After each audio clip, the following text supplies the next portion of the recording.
Guys, I'm going to start using this Hourglass Belle Skin Tint.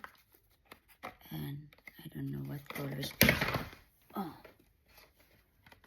I think the color of this is this color right here.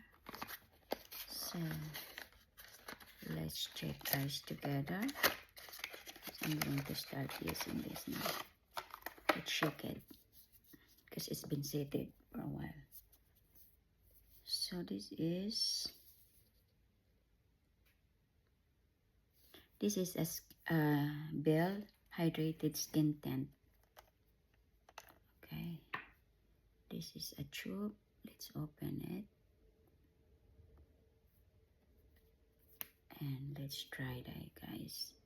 Okay, just go straight. Oh my goodness, it's so lightweight. It's so watery, guys. Okay, I think I'm just gonna apply it with my bare hand.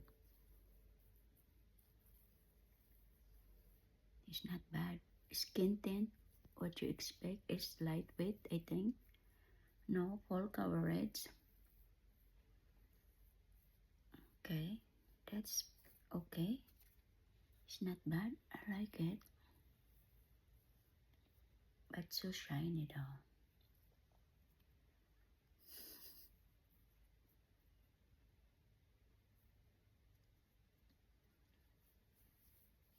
Let's add it here, the rest, because oh my goodness, it's so watery. I don't want it. See, it already gets dirt in here.